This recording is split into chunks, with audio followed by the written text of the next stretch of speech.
Hi, total recap here. Today we will be going through the events of a 2019 American superhero film, X-Men Dark Phoenix. Now let's get right into the movie. In 1975, Jean Grey is in a car with her parents.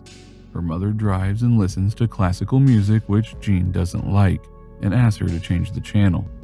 Her mother makes a deal with her that once she grows older and drives a car, she can listen to whatever music she wants. But Jean isn't happy with this. She uses her telekinetic powers to change the channel a few times, but things get out of control when she is unable to control her powers, which causes a collision with another car. At the hospital, it is revealed that Jean's parents are dead, and Charles Xavier comes to take her to his school. As Jean blames herself for the death of her parents, Charles comforts her by telling her that she can either use her powers for bad or good. The choice is completely up to her, but if she decides to walk on the good path, then Charles could help her. At first, Jean is reluctant to enter the school, saying that she can break things, but Charles tells her that he'll help her so she won't break anything. In 1992, Charles Xavier is contacted by the president asking for help to rescue the astronauts from the Endeavour space shuttle, which is critically damaged by solar flare-like energy. At first, Hank is reluctant since he believes that a jet can't ascend to very high altitudes, but agrees to help the people out. The X-Men are called in for the mission, and Jean asks Mystique if she wants to go out there or not, to which Mystique replies that she does, and if anything wrong happens, they'll turn around. Meanwhile, Charles connects himself to the NASA space station using Cerebro, and assures them that everything is under control and help is on the way. Kurt and Peter safely pick up the astronauts and take them back to their jet, but the astronauts tell them that their commander is still inside the shuttle. Raven says that it's better to leave without him, but Charles orders them to retrieve him, saying that Jean could keep the shuttle intact to buy some time.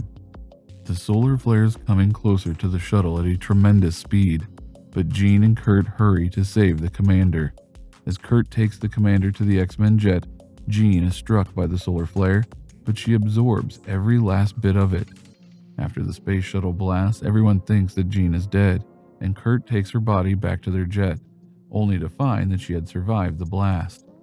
The team is back on the surface and is greeted by a huge crowd cheering for them. Charles welcomes the heroes and expresses how proud he is of them. He then asks Hank to examine Jean for any medical injuries. Raven and Charles walk to Charles's office, only to argue about Charles putting the team in extremely dangerous situations, which are unnecessary, but Charles believes that he's trying to make a good name for the mutants and cares for them as much as she does. When Hank takes a look at Jean's vitals, he tells her that she is completely normal, but Jean reads his mind and asks him to tell what's not right about her. He tells her that absorbing the flare has exponentially increased her psychic powers. In the evening, a party is organized at the school to celebrate the team's success where everyone is present except for Hank, Raven, and Charles.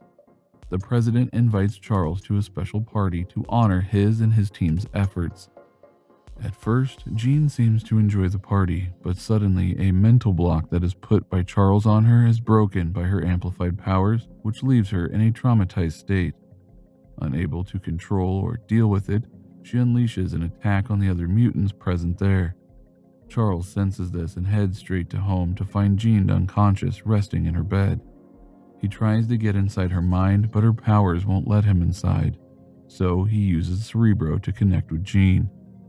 He explains to Raven and Hank about the walls that he put into Jean's mind to protect her from her childhood trauma that is slowly wearing down, and in the process, Jean forces Charles out of her head and wakes up. Scott tries to comfort Jean and stop her from seeing her father, but Jean puts him to sleep and leaves at once.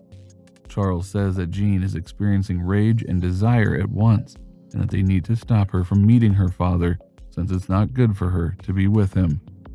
Jean travels to her hometown to find her father still alive. At first, she is really happy to see him, but when she finds out that her father didn't even bother looking for her and abandoned her, she grows really upset with him. When she asks her father the reason for all her suffering, her father lets her inside his mind to see everything, which even upsets her more. Charles, with his team, comes looking for Jean, and they try to make her come with them, which Jean refuses, to imply that she is angry with Charles for hiding the truth from her. The cops arrive at the scene, and Jean, yet again, loses control over herself, harming the others. After numerous attempts by everyone, Raven tries to console her and assures her that everything is fine, but Jean accidentally kills her. In guilt, she flies away, and Hank mourns her death. They return to the school and give Raven a proper burial. The children at the school believe that Jean has turned evil and killed Raven, but Scott tells them that she's just unable to control herself and that she isn't bad. When Charles approaches Hank to comfort him, Hank blames Charles for Raven's death. He asks Charles to admit that he was wrong about protecting Jean from the truth and wishes they never followed him.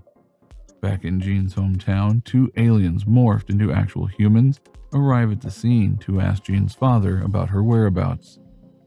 Jean travels to Genosha Island, a place for mutant refugees seeking help from Eric Lensher, commonly known as Magneto.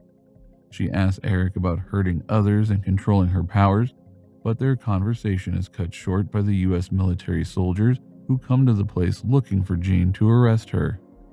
Eric asks Jean to stay inside and tells the chief that she never came to the place. Surprisingly, Jean reveals herself and tries to destroy the military choppers and kill the soldiers.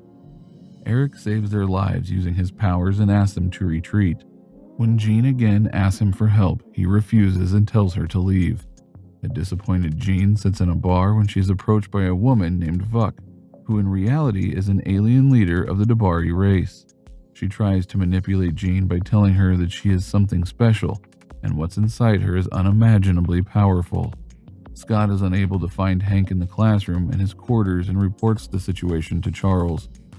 Meanwhile, Hank takes the X-Men jet to Genosha Island and asks for Eric's cooperation in finding Jean. Eric says he has no good reason to do so, but Hank tells him about Raven's death, and Eric vows to kill Jean if he finds her. Vuk takes Jean to her hideout and shows her how powerful the flare which is inside her really is. She tells Jean that the solar flare that she absorbed is something that is the creator of worlds and the destroyer of Vuk's race. She also tells Jean that she is destined to be a galactic force, much greater than anyone could imagine. Eric locates Jean in New York, and Charles finds out about his plan to kill Jean. Charles asks only Scott to accompany him to save Jean, but Scott asks his other team members for their help, and everyone tags along to save Jean.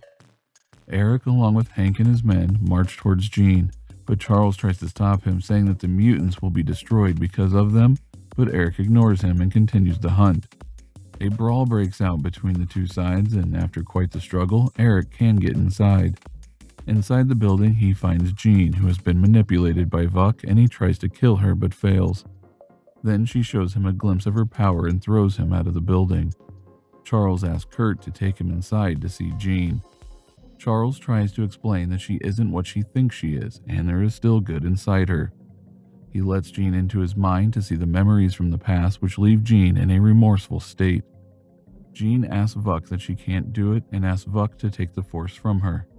Vuk's true intentions are revealed when she almost kills Jean to have the power for herself, stating that the others' lives mean nothing to her and her race will thrive on Earth, replacing humans and mutants. Amidst the chaos, the US military steps in, and all the mutants except for Vuk are captured by troops and placed on a train headed towards a mutant containment facility. On the train, Charles accepts that it was all along his fault for lying to Jean about her past, but says that he never put the powers into her that made her do the things that hurt others.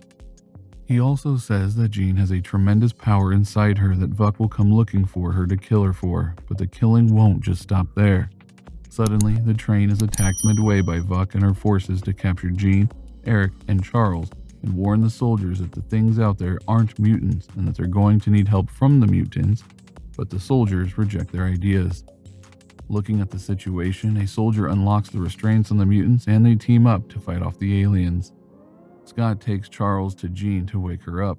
When almost all the Dabaris are taken down, Vuk steps in and takes out the mutants one by one. Xavier confers with Jean within his mind, allowing Jean's personality to gain control of the force within her, and Jean wakes up vowing to protect her family. Jean effortlessly takes out the rest of the Dabaris, and Vuk approaches her to take her powers.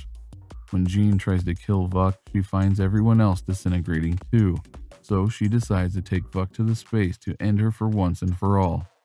Jean disappears, and in the aftermath, an explosion lights up the sky, and a burning phoenix is formed.